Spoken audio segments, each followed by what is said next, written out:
Janie Poole. Janie Poole was Sansa Stark's best friend when she lived in Winterfell. Think of Janie and Sansa as the Westerosi version of Heathers. With Sansa, Janie took great pleasure in mocking Arya Stark and was a major part of Sansa's more innocent days. Janie Poole returns as part of Ramsay Bolton's grand plan for Winterfell and is forced to endure Ramsay's heinous predilections.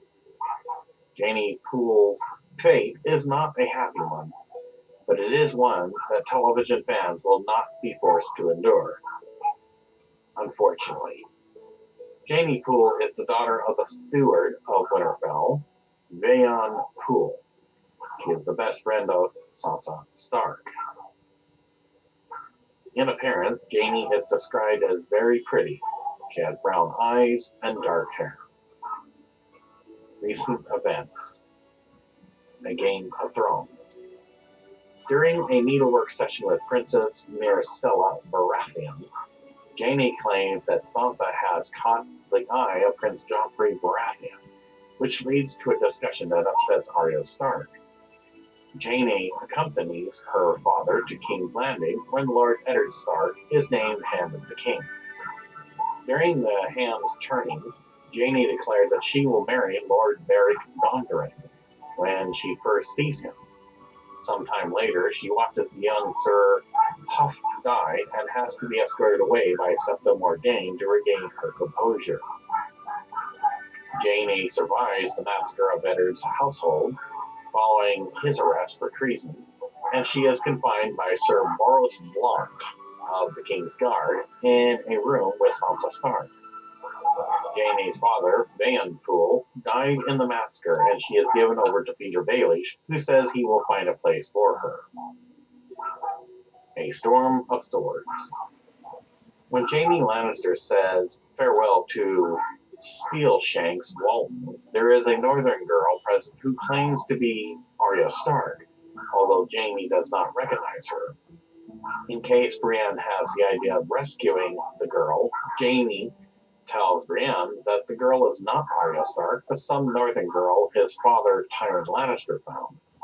They pin a wolf brooch on her and send her north to wed Roose Bolton's legitimized bastard, Ramsay Bolton, in order to cement their claim to Winterfell. Brienne is shocked, but Jaime explains that with all of Arya Stark's kin believed dead, besides her sister Sansa and half-brother Jon Snow on the wall, no one will be able to dispute the girl's identity. According to Jaime, the Boltons are aware the girl is a fraud. A Feast for Crows. Queen Cersei claims that Lord Peter Baelish dressed up a steward's whelp and claims she was Arya Stark sent to marry Ramsay. A Dance with Dragons. The Boltons call upon the Northern Bannermen to assemble in Barlton and pledge loyalty to the Iron Throne and attend the wedding of Arya to Ramsay Bolton. After hearing that Stannis Baratheon has taken Deepwood Motte, Roose decides to move the wedding to Winterfell to strengthen Ramsay's claim and to goad Stannis into fighting. Jaime is protected by Barbara Dustin, the Lady of Barlton, during the journey from Barlton to Winterfell. Jaime is forced to marry Ramsay and pleads with Theon Greyjoy several times before the wedding for him to help her and take her away. When stripped by Theon for the wedding, numerous scars covered Jaime's back, suggesting she had been whipped. When Ramsay asks her if she knows how to please a man, she replies fearfully that she has had training, implying that she had been kept in one of Baelish's brothels. Ramsay then forces Theon to prepare her sexually for him before he rapes her. Jaime spends all her time confined to a tower and is deeply traumatized by the things Ramsay does to her. The maids who bathe her notice the bruises on her body, and the girl's sobbing is known throughout Winterfell. According to Lady Dustin, the crying of Arya Stark is more a danger than the army of Stannis Baratheon. The Freys may not care, but the other northern houses who had served House Stark for generations do.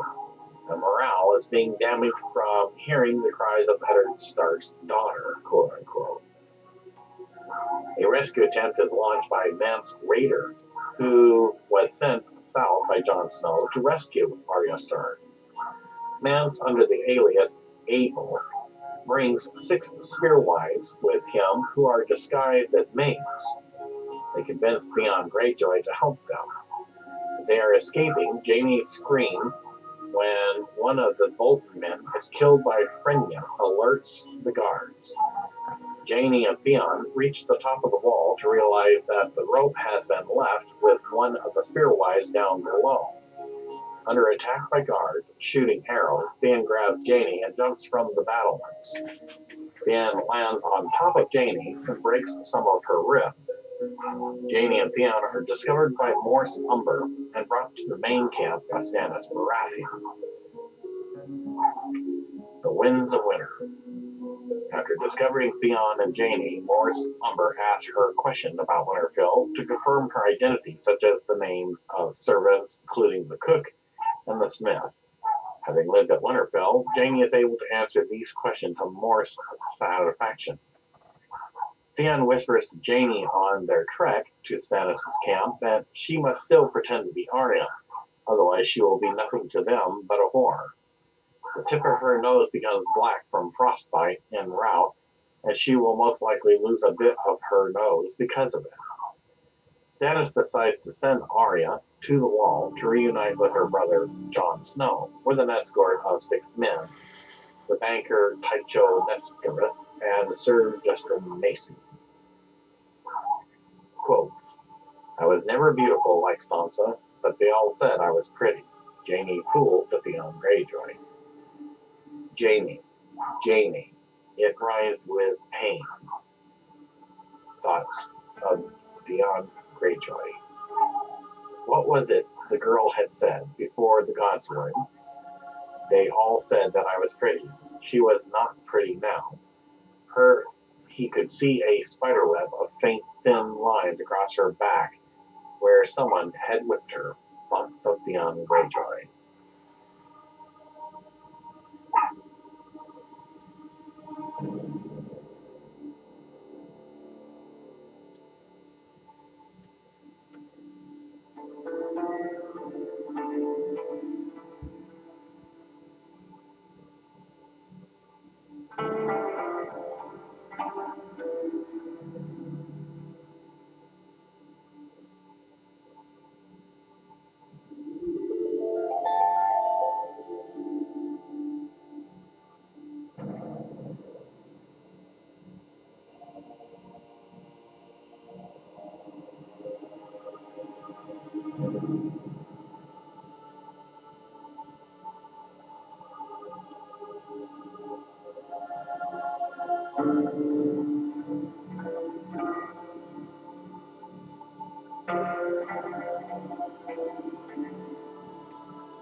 Greyjoy uncles. When Yara, or she is known in the books, Asha Greyjoy, can only get about 5 minutes of screen time in any given season, it's no surprise that her three uncles, Victarion, Euron, and Aeron Greyjoy, have been cut completely.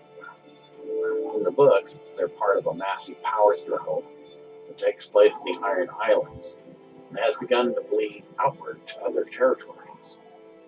Victarion, the axe wielder, leader of the Iron Islands Navy, is even a POV character with one chapter each in books 4 and 5.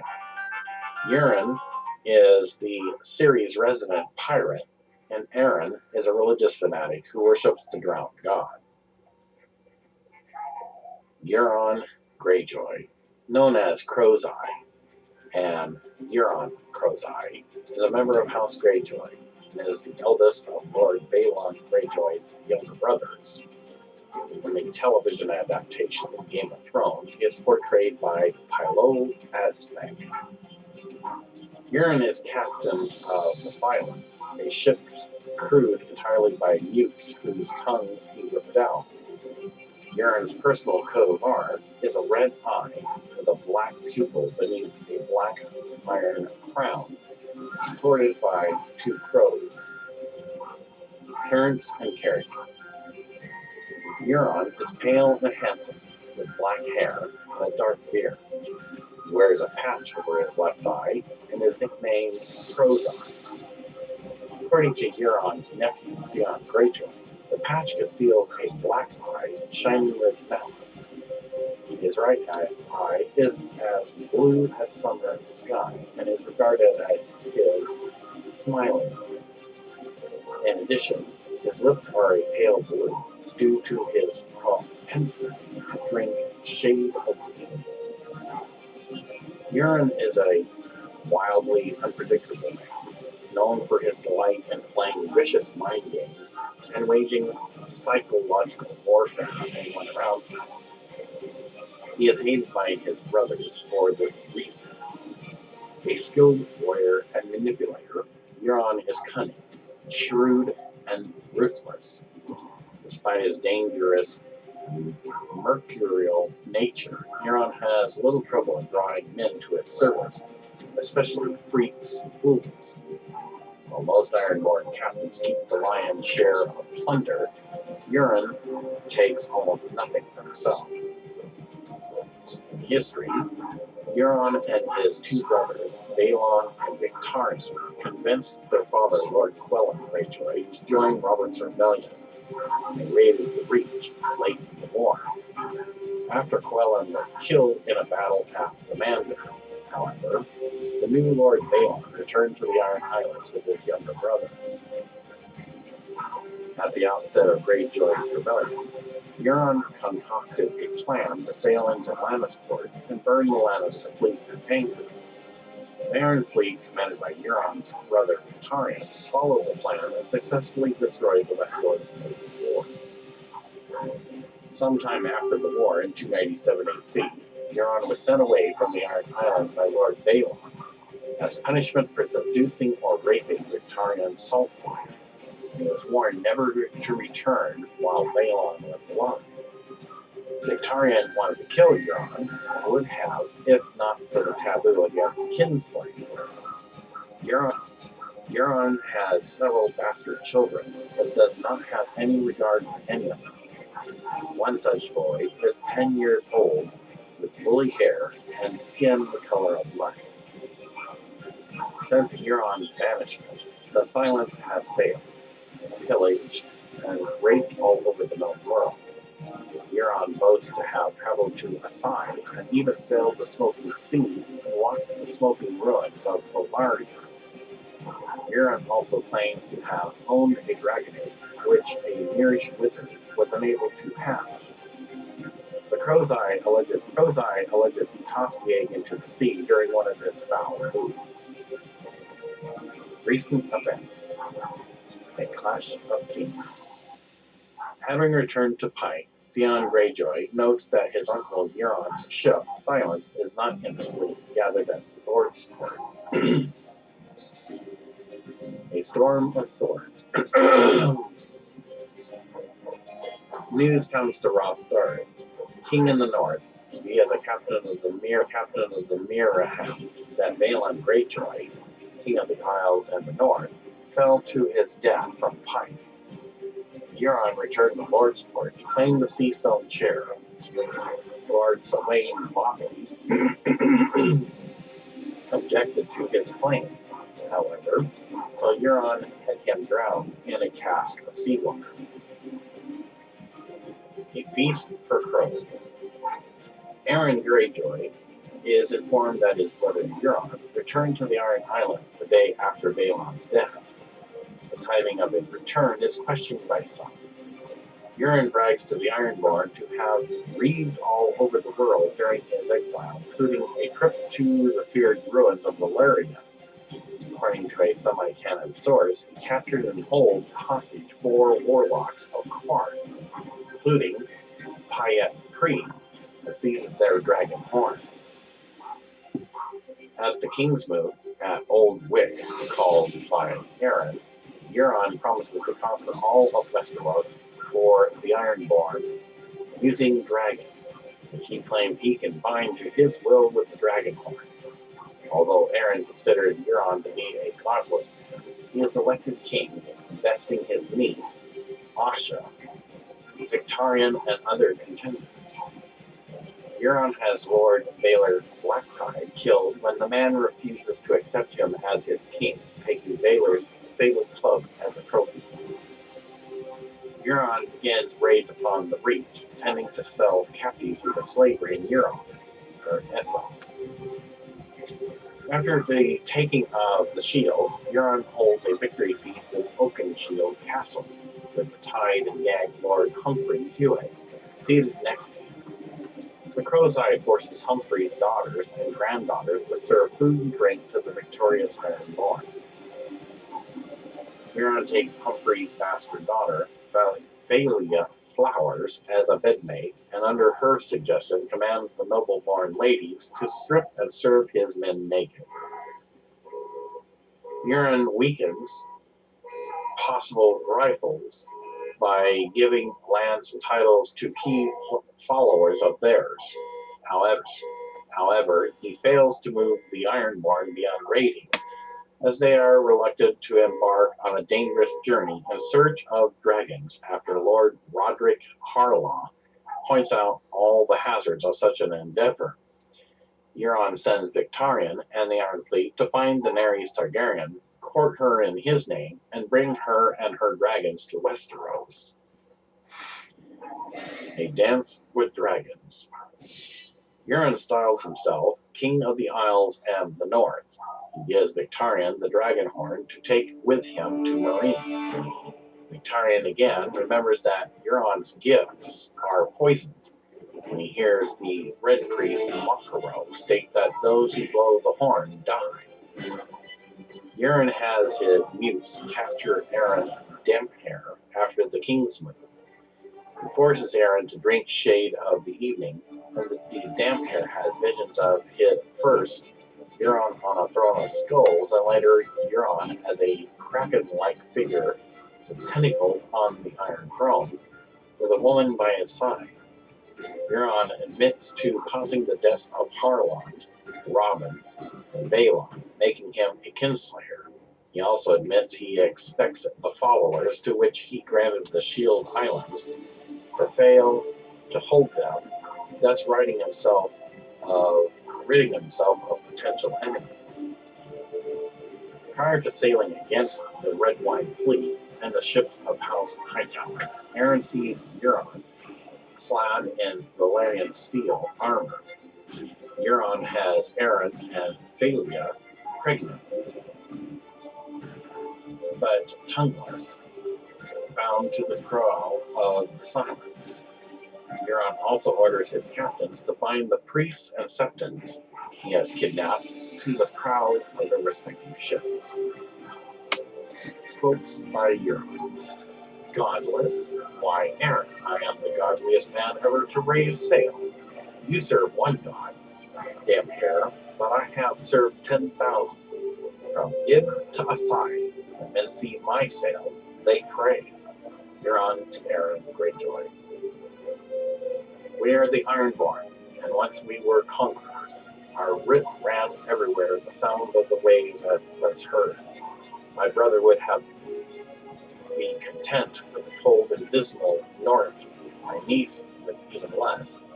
I shall give you Lannister, Highgarden, the Arbor, Old Town, the Riverland, and the Reach, the Kingswood, and the Rainwood, Dorne, and the Marshes, the Mountains of the Moon, and the Vale of Aeron, Tart, and the Steppes. I say we take it all. I say we take Westeros. Euron at the King's. I am the storm, my lord, the first storm and the last. Euron to Roderick Harmon. Perhaps we can fly, all of us. How will we ever know unless we leap from some? Will we ever know unless we leap from some tall tower? No man ever truly knows what he can do unless he dares to leap. Euron to Victarion Greyjoy. Quotes about Euron. Lord Balon's eldest brother had never given up the old way, even for a day. His silence, with its black sails and dark red hull, was infamous in every port from Ivan to Asai. It was said. Thoughts of Theon Greyjoy. He may be dead, and if he lives, why, he has spent so long at sea, he'd be half a stranger here. The Ironborn would never seat a stranger in the sea-stone chair. Esgred to Theon Greyjoy.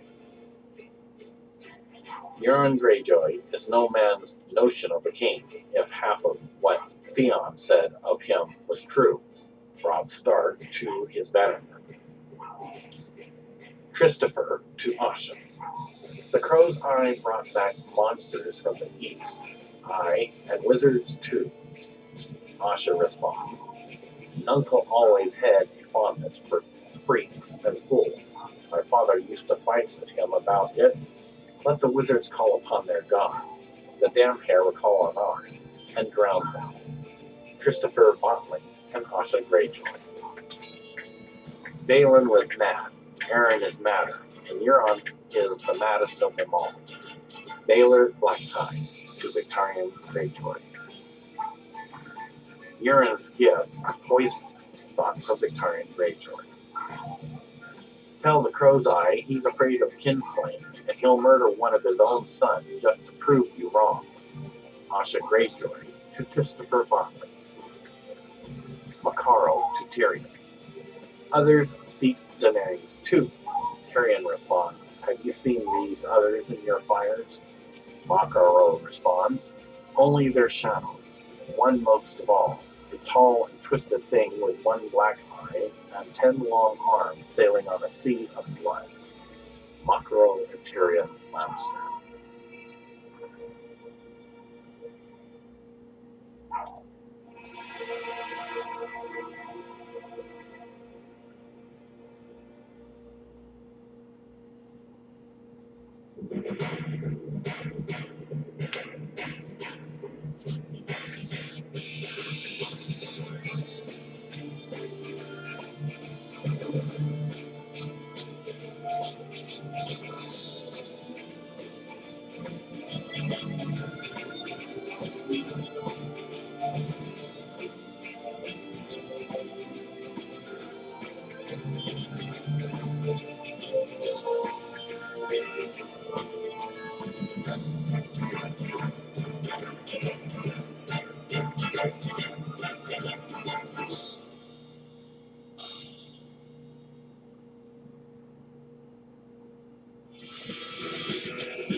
Euron Gryejoy is the youngest surviving son of the late Lord Euron Gryejoy and Lady Sunderland, and is a younger brother of Aegon Greyjoy, Lord of the Iron Islands.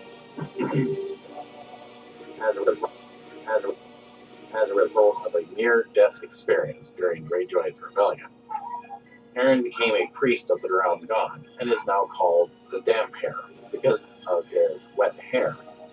His acolytes are known as the Drowned Men. Appearance and character. Aeron is tall and thin with fierce black eyes and a beak of a nose, but shorter than his elder brother, Victorian. Aeron garbs himself in rust-spun wool robes dyed in the green, gray, and blue of the drowned god. The sour-faced Aeron never cuts his hair and beard, which falls to his waist and has seaweed woven into it. He carries a water skin filled with seawater, which he uses to bless those who desire it. Aeron was once an amiable man, fond of songs, ale, and women. Aeron's transformation has made him devoutly devoted to the god in his watery colors, however. He is now a dour, humorless man who views every breath as a gift that is wasted if it is not used to extol the virtues of following the drowned god's path. Aeron considers himself a prophet who can cure the drowned god.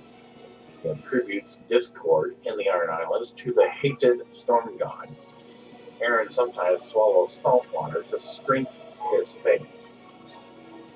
In history, Aeron was born the youngest son from Lord Euron Greyjoy's second of three marriages.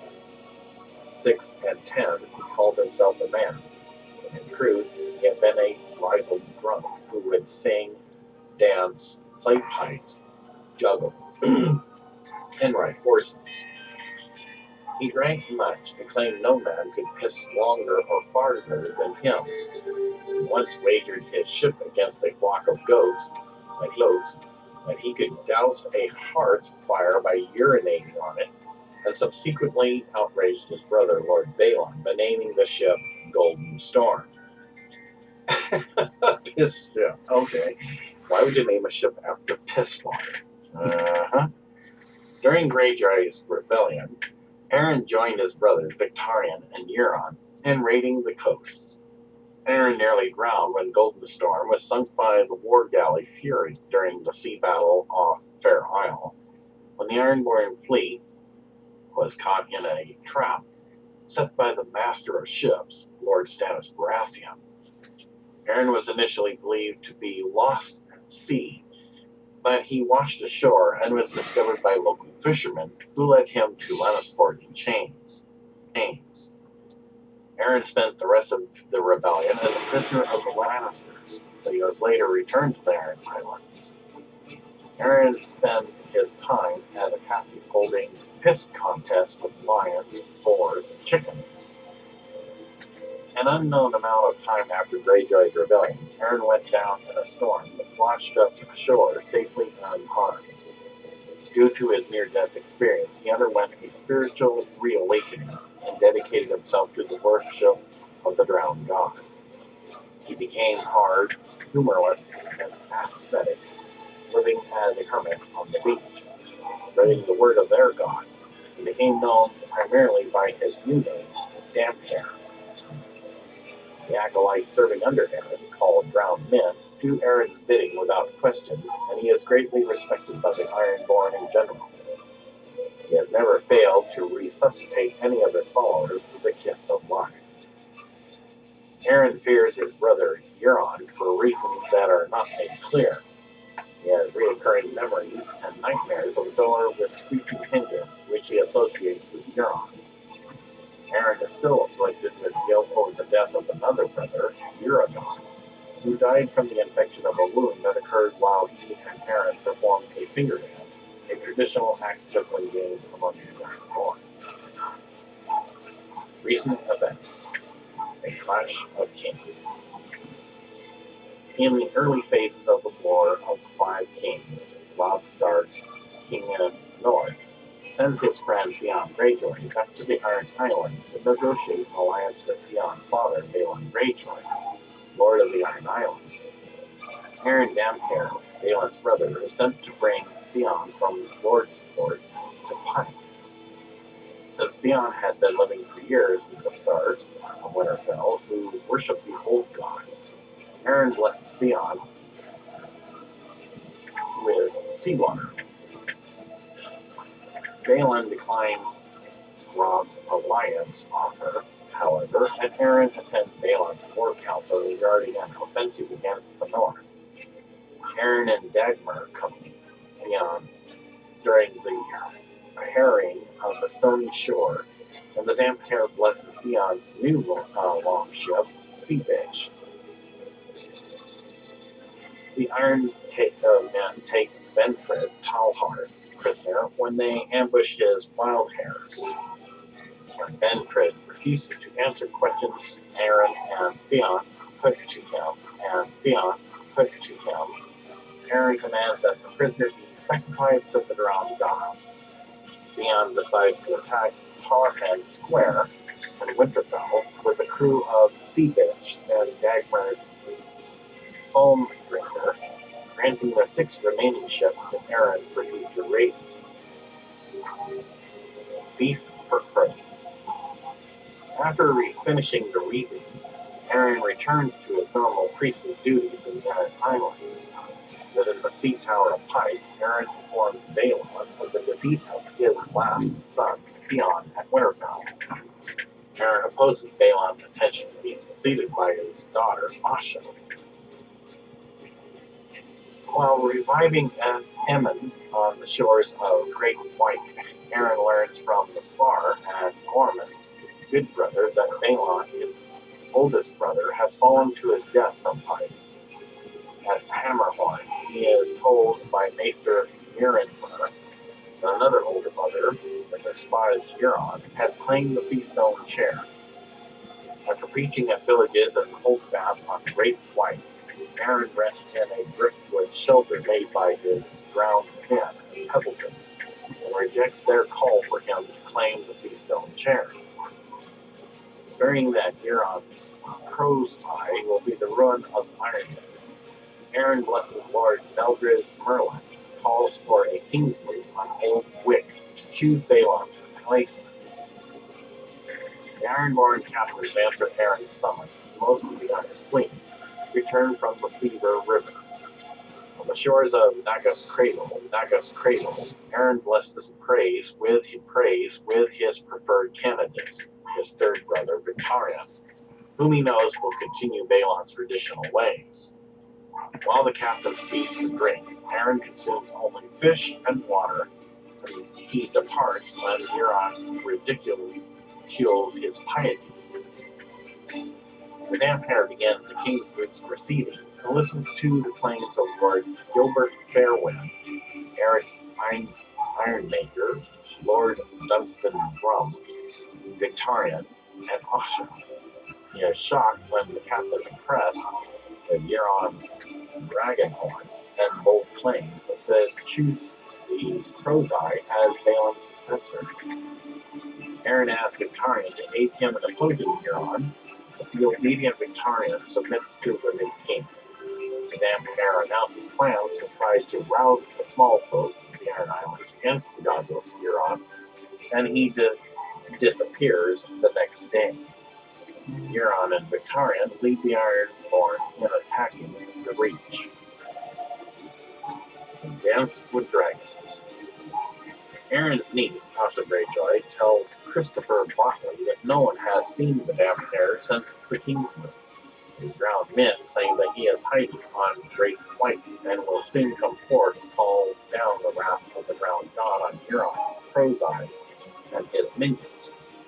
Eric Ironmaker, now Lord Steward of the Iron Islands, searches for Aeron by hunting down his drowned men. Chris suspects that Euron slit the Damphair's throat out.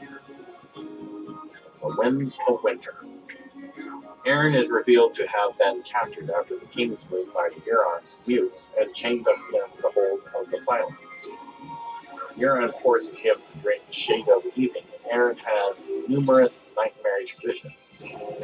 Aeron remembers how Euron used to sexually abuse him and another brother, Firey, when they were children. On Oakenshield, Aeron encounters Falia Flowers. She feeds him during his imprisonment. Falia believes Euron will make her his salt wife, and her sons will come before Euron other face-born children. Aeron warns her to flee, but she refuses. Aeron is later taken to a captured island castle located near the Arden. Several Euron's lieutenants feast as a dozen bodies of the castle's former occupants hang from the rafters. All take turns mocking Aeron before taking him back to the Silence, where Euron commands that his brother be tied to the prow of the ship as Euron sails to meet the Red Wine fleet. The pregnant, naked Falia is tied next to him, her tongue cut out. Quotes by Aeron. What is dead may never die, but rises again, harder and stronger. Aeron to Euron Greyjoy. Young I was and vain, the sea washed my follies and my vanities away. Man drowned, nephew. His lungs filled with sea water, and the fish ate the scales off his eyes. When I rose again, I saw clearly. Aeron to Euron Greyjoy.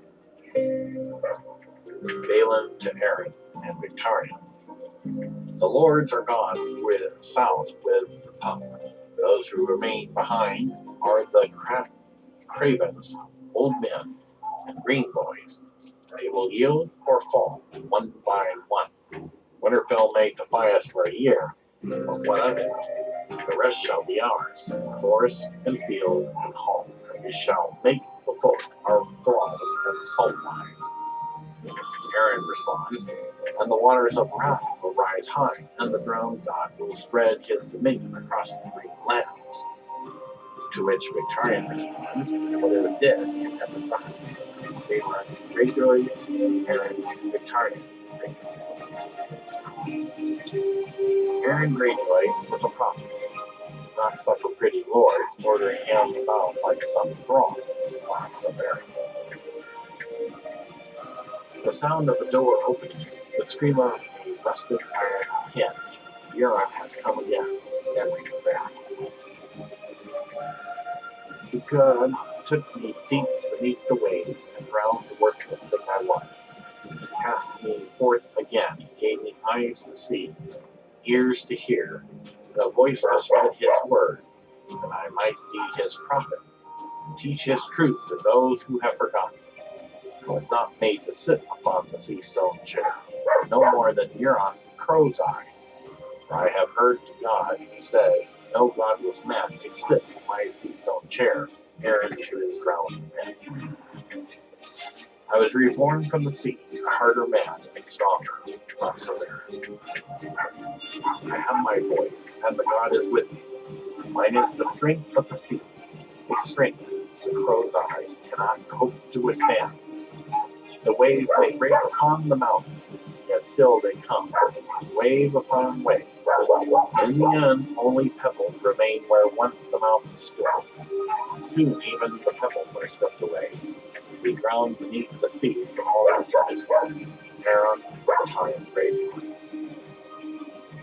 The Ironborn shall be waves, not the great and lordly, but the simple folk, tillers of the soil, the fishers of the sea. Captains and the kings raise Euron up. The common folk shall tear him down. I shall go to Great Wick, to Harlow, to Orc, to Pike itself. In every town and village shall my word be heard. No godless man may sit the sea stone chair. Aeron Victarion Greyjoy. Quotes about Aeron. gods, he has no ground. Lots of Greyjoy. We ought to have no trouble catching our uncles. One is drunk on seawater, after all, and the other is a great gray bullock, so dim, they'll probably get lost. Tasha Greyjoy took the after. Roderick Tasha. Aeron Damphair has cold who's cold? Tasha responds. The drowned god must have shoved a prickle fish up Uncle Aeron's arse. The Kingsmoot? Is this some jape, or does he mean it truly? Roderick then responds, the Damphair has not japed since he was drowned. Roderick Harlow and Asha Greyjoy. Balon was mad, Aeron is madder, and Euron is maddest of them all. Baelor black-tied to Victorian Greyjoy. I am more devout than even you, Aeron. Perhaps it should be you who kneels to me for blessing. Euron Greyjoy to Aeron. I think the Damphair's dead. I think the Crow's Eye slit his throat for him. Iron Maker's search is just to make us believe the priest escaped. Euron is afraid to be seen as a kinslayer. Christopher Botley to Asha Greyjoy.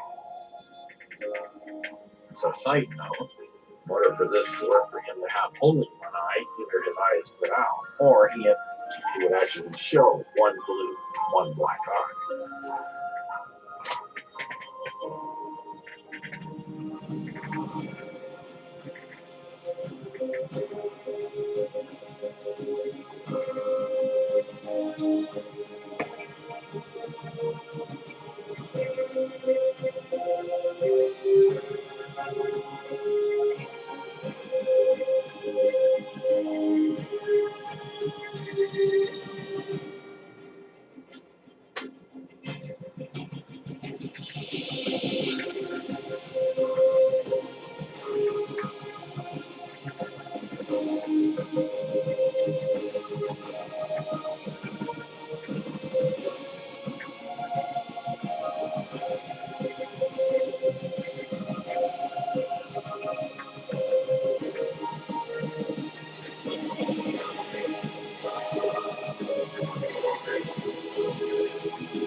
There is quite a mystery that nobody seems to know where Euron went to.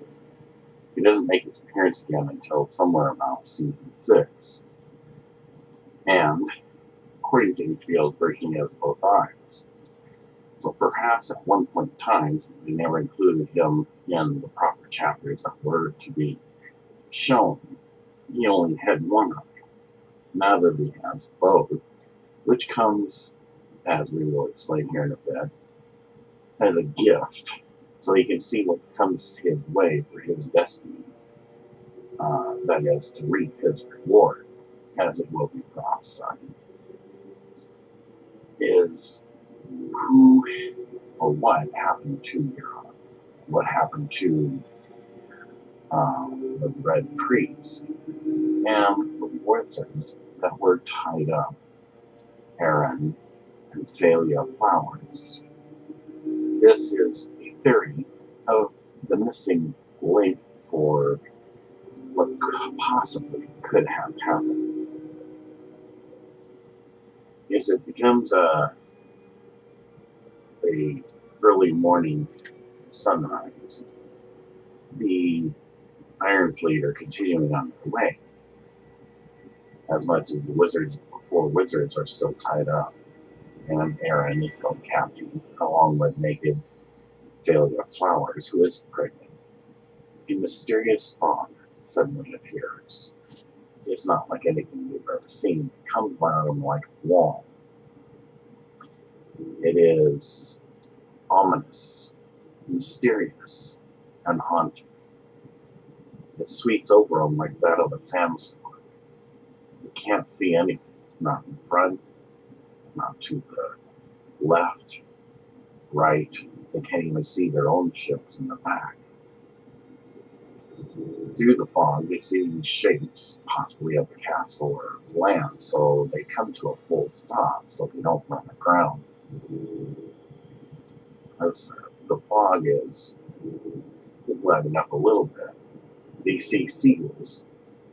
One in particular they have never seen before, blood and black powder. This fleet, of course, what they don't realize is one is sworn to fealty of Aegon VI, the one that was supposed to have been killed by the mountain. When Elijah Martell was killed, after the death of Prince Rhaegar by the former King Robert I, who defeated Rhaegar on the Trident. But they also see House Manderley and a bastard sequel of House Waters from the Torturer's Island. And they look about, and they also see a red line fleet. So they are greatly outnumbered and surrounded. As they look forward, they hear sounds of a ship being destroyed, but see nothing. Then a shape emerges. As it gets bigger, it is the largest thing they've ever seen. Is it something that our Rain Waters have made since he designed these ships? No one seems to know. As it gets closer, it looks hideous, ugly, and has the smell of decaying flesh and blood and death. As it finally clears, it comes to a full stop, walking its way. A female voice commands that she will speak to the Lord of the Iron Fleet. And so he challenges this voice that she can come aboard if she thinks she can. His arrogance doesn't seem to scare her off, and she does come aboard. A woman with fiery red hair, dark black eyes, sinister looking, with red gloved hands. She tells him, "Your destiny will come when you least expect it, and you will reap your rewards." He says nothing, and is speechless by what he sees of her. and asks her if he is to be her prisoner, and she tells him that she is not here for prisoners. He asks if he is to be killed then, and though he may be greatly outnumbered, doesn't think she can do it. She asks if he has heard the screams before the ship has arrived carrying her, and that when the fog lifts, he'll notice one ship is missing, and that her power is not to be underestimated. She has unusual seamen who are like in armor, but are more skeletal features. They set Aeron free, and make it Falia, who is pregnant from the house of Oakenheart. Aeron gives her something to put on, and then she looks back at Euron and tells him they will go on a ship that she has secured through the fears that if they didn't obey, they would be possessed to wander forever. So Aeron and Falia Flowers, not knowing what else to do, immediately take their leave off Euron's ship onto this other vessel.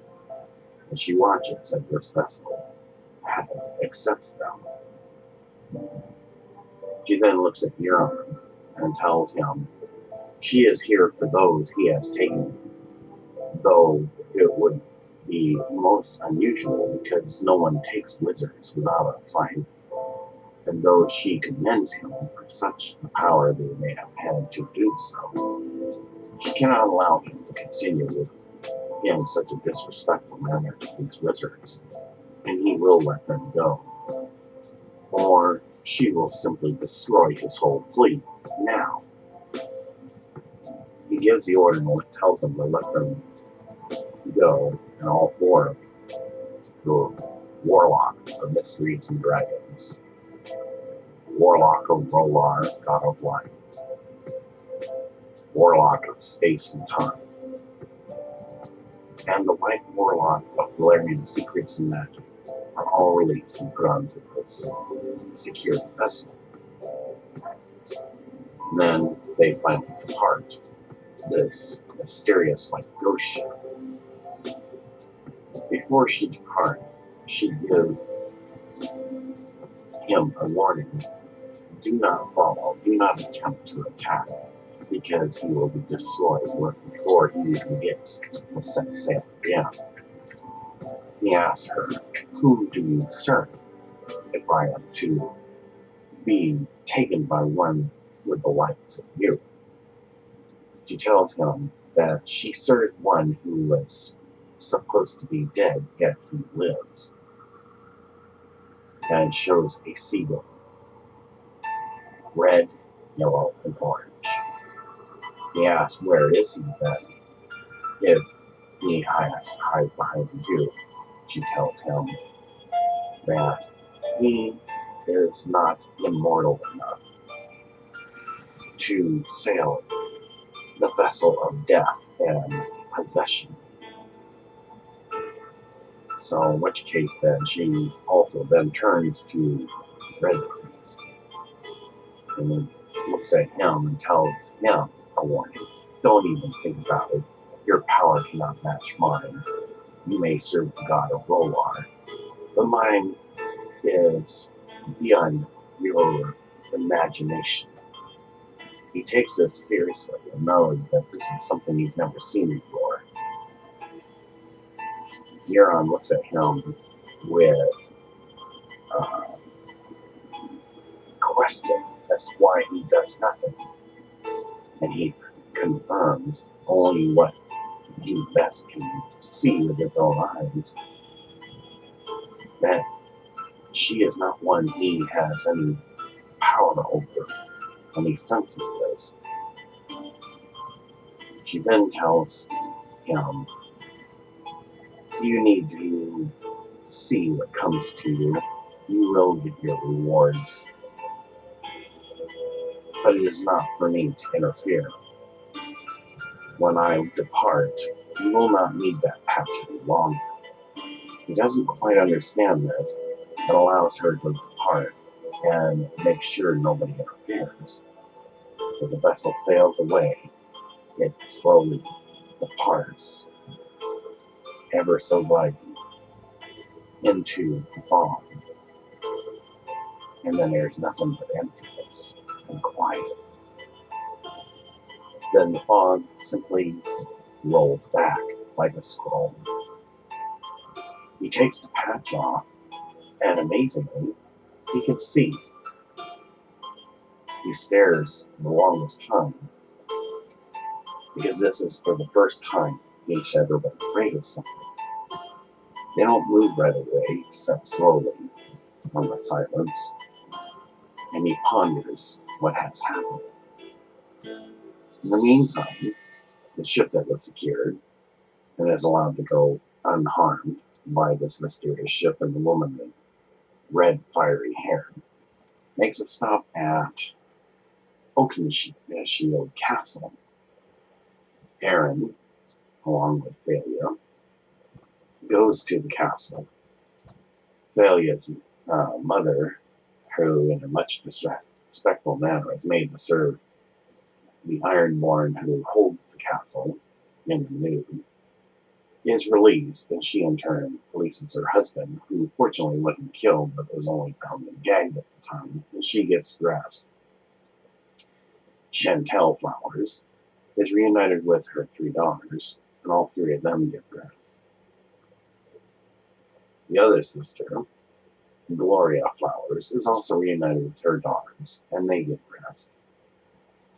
Aeron gives Falia Flowers a warning: do not seek Euron Gryejoy, because though she lost her tongue, the next time she may lose her life. So Falia, being pregnant and not able to speak, can only wish him well by symbolically holding up a glass of wine. Aeron then bows and reboards the ship and heads back through the last stop to Lordsport. The question that everyone should ask them is, where did Euron Greyjoy go from there? Did he not heed the warning and try to find this mysterious ship? And if so, if he didn't find it, did he continue to pursue other endeavors? Because you could say that he will have his destiny. And once again, who was this sorceress with fiery red hair and the dark black jet eyes?